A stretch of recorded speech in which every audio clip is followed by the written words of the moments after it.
Salut mes petits ostérotopodes au gris, c'est l'inspecteur Nostro et aujourd'hui on va rouvrir ensemble 5 cold cases de tueurs en série jamais élucidés. 5 mystères qui ont fait s'arracher les cheveux aux enquêteurs depuis parfois plusieurs siècles, sauf à Kojak, parce qu'il a pas de cheveux. Ceci est une référence à une série TV de 1973 que même Nostro est trop jeune pour avoir connue, nous nous excusons auprès de notre public millennials pour la gêne occasionnée. Numéro 1, Jack l'Éventreur.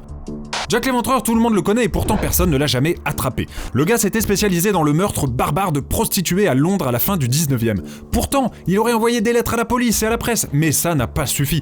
Du coup, tout le monde y allait de sa petite théorie. Aristocrate, tuant pour le loisir, médecin fou et même spectre fantomatique, à tel point qu'on dénombre plus d'une centaine de suspects. À un moment, les mecs ont même soupçonné Urbain, mais c'était des rumeurs. De simples rumeurs. Numéro 2, le tueur du Zodiac. Sûrement le plus fameux exemple de tueur insaisissable après Jack, le tueur du Zodiac a lui aussi fait beaucoup parler de lui. Ce mystérieux serial killer s'est vu attribuer 5 meurtres à la fin des années 60 en Californie, même si on le soupçonne d'en avoir commis bien plus. Comme Jack, il pouvait pas s'empêcher de faire le malin en envoyant des lettres codées à la presse et certaines n'ont jamais été déchiffrées. Du coup, je me suis un peu penché sur la question et j'ai découvert quelque chose d'assez fou, regardez. Numéro 3, The Cleveland Torso Murder.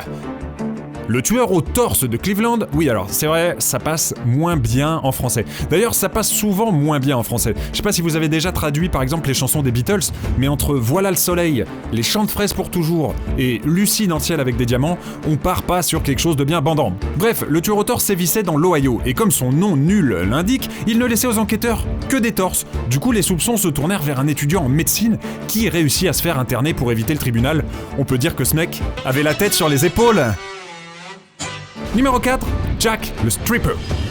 Alors lui j'avoue je le connais pas très bien mais je l'ai juste mis parce que le nom était marrant et que j'imaginais Jack l'Éventreur faire de la pole dance et c'est vrai que je trouvais ça incroyable. Si regardez, si c'est drôle quand même. Comme l'éventreur, il bossait à Londres, s'attaquait à des prostituées et vu qu'il les abandonnait nus dans Londres ou dans la Tamise, on lui a donné le surnom de Stripper.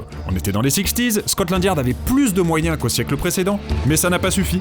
7000 suspects furent interrogés, aucun ne fut mis en examen.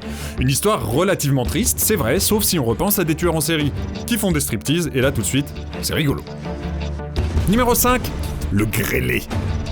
Avec son surnom de gueux moyenâgeux parfumé à la bouse, le grêlé ne fait pas forcément peur. Sauf que ce mec, actif dans les années 80-90, était un sadique, pervers et violent, et que son surnom venait de ses problèmes de peau qui lui donnaient un petit côté Freddy. Tu vas d'abord me soigner cette mauvaise peau et ensuite tu te permets.